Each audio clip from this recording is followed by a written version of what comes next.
the eyes of the world are on the California market. It's become really the driving force in showing the world how a market-based solution can help address the challenge of climate change. So it's great to be right in the middle of a very dynamic market. EOS Climate has been the leader in delivering offsets to the pre-compliance, early action, and now compliance markets.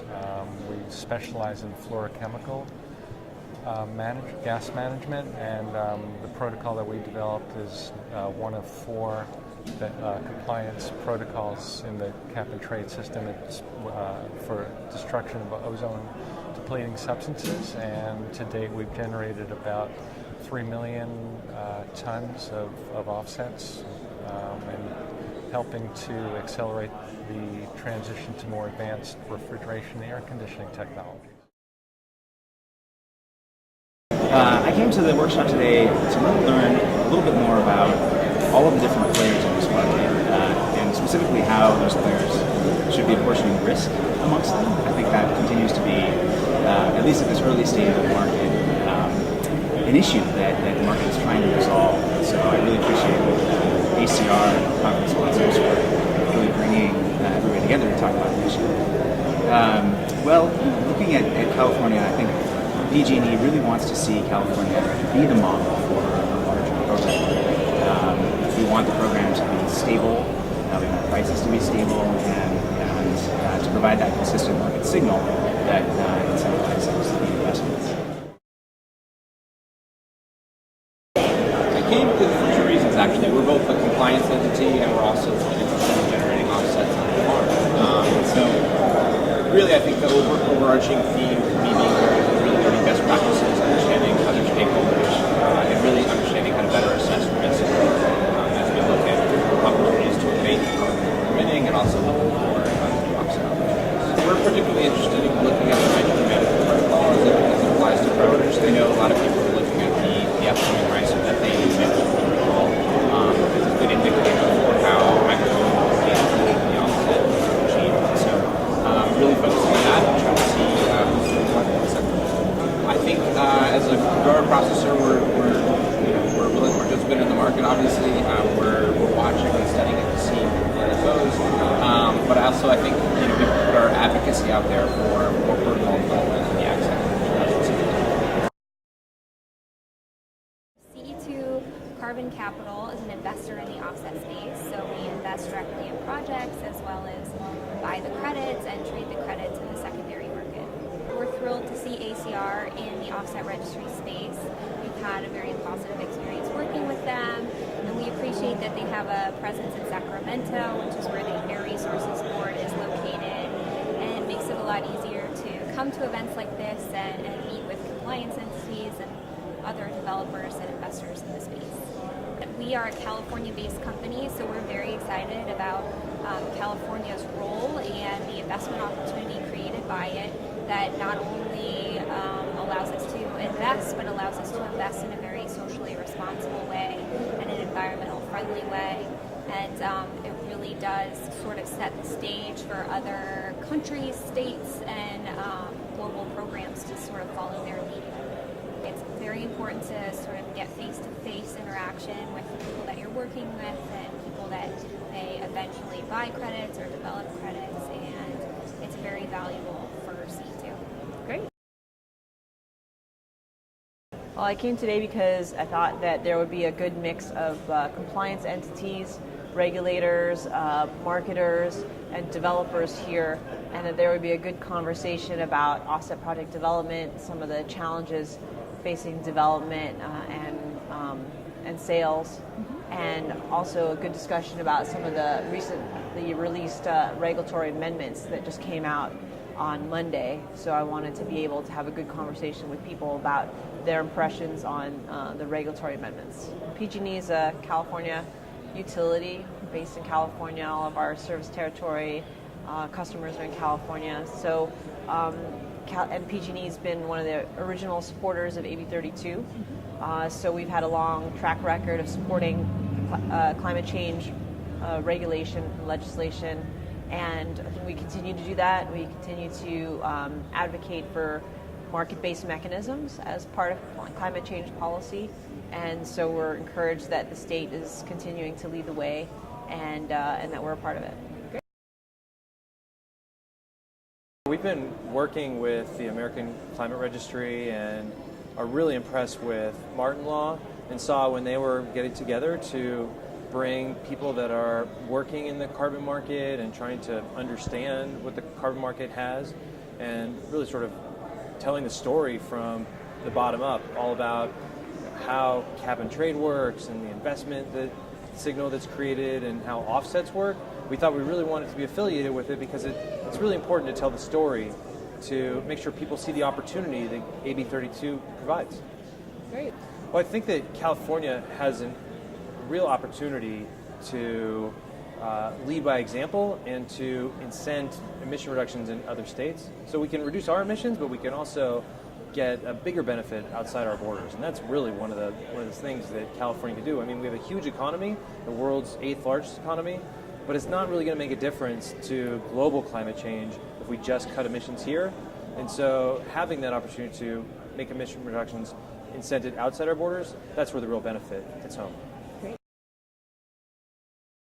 I think what ACR is doing is amazing. So I think although I always wanted to see a second registry, and I see the momentum of ACR and what you're doing, the public outreach like this, some of the audience today was just incredible. So it was really a no-brainer for me to come here and participate. I can't disclose what I'm working on with ACR, but we are working on a new program which will create a fair amount of offsets through the ACR registry and ClimeCo. So we're really excited about that, working with Nick and the team. Great. So yeah, just a great conference. I think the great thing about today is that you've got different sizes of companies. So you've got the BPs, you've got the Shells, the PG&Es, but you also have a lot of smaller entities that are struggling because they don't have the resources that these larger companies do. So I think the combination of both sizes, because sometimes at the conferences you just see the big players and the small ones aren't coming. So I think it's really refreshing actually to see, when I say smaller companies, maybe 200,000 to 1 million tons of CO2 obligation, not millions and millions. So I think it's really nice from my perspective to see the collaboration of the smaller industries as well. And that's what we haven't seen yet, so I think that's really important. And so I think when we look at the Western Climate Initiative, what it was and what it is, all the states that dropped out, how disappointing that was over time. So I think we had a quilt work in the United States. I call it a quilt work of cap and trade. We had RGGI in the Northeast. We had the Western Climate Initiative. We had the Midwest Climate Initiative. And really a lot of that disbanded, and California stood strong. So I think from my perspective, being a cap and trade advocate, I'm really pleased that California stayed the course. Really pleased that at least the Canadian provinces are linking, at least one is linking, with the hope that we can start to promote other states within the United States to also participate. But I think the world of what California is doing, and being a leader isn't easy. So I think as they start to develop policy, it's really going to be scrutinized, and it's not easy. So I think it's easy for us to criticize ARB and what they're doing, but like I said, being first is never easy.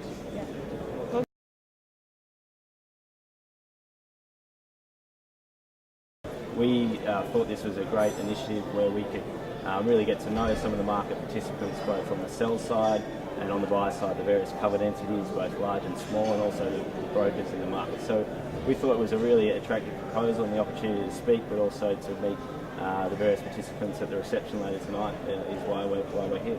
We see it as a vitally important market. It's California as a state alone is larger than the Australian economy, but and as these markets, unfortunately, I think it's some way away before we're going to get a global agreement. So as these, whether it's domestic or statewide schemes develop, we think it's vitally important to slowly move towards a global interlinked market. And California's linkage with Quebec is a great example.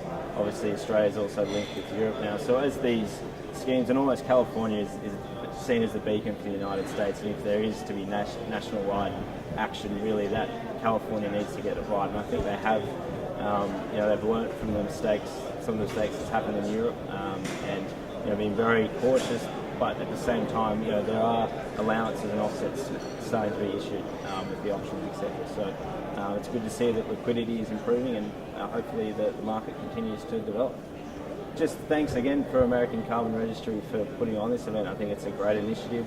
It's a great turnout, and I know they've been very active in trying to develop different new protocols and really trying to look to change the game. And we look forward to hopefully listing and trading many of the ACR credits on the platform in the near future.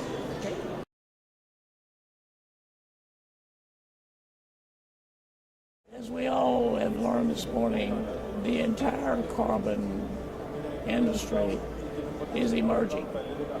And my role with the company is I'm general counsel, so I'm just an old lawyer. But what the challenge that we have every day is trying to get answers. And with it being an emerging industry, there's always a continuing answer.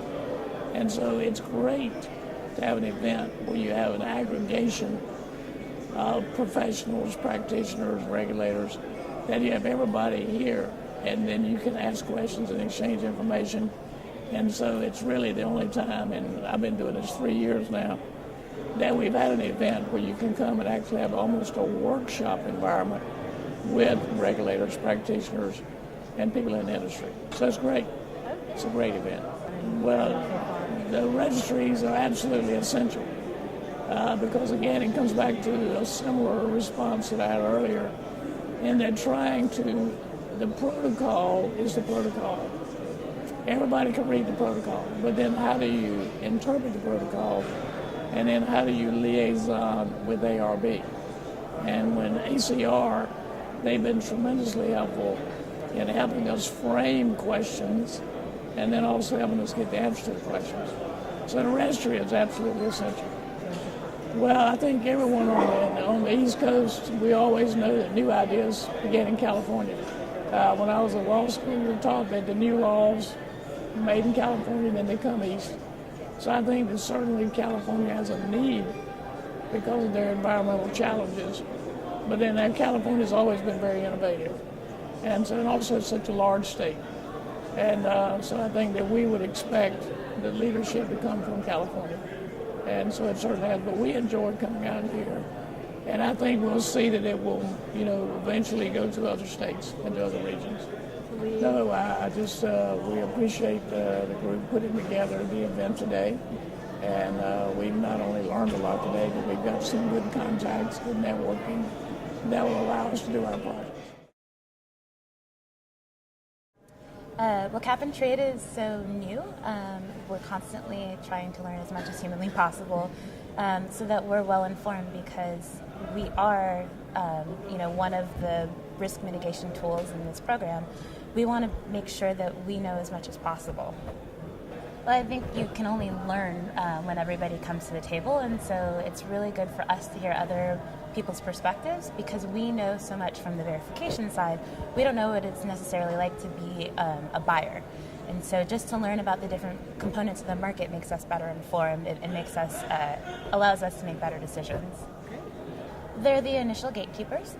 So projects get listed with the registries, and they do a preliminary screening. They're also there for guidance should we need it.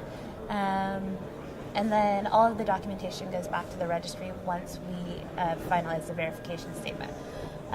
So again, a gatekeeper to ARB.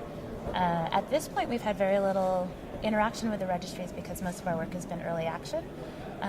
But we've worked with both registries in the past, and we like what they do.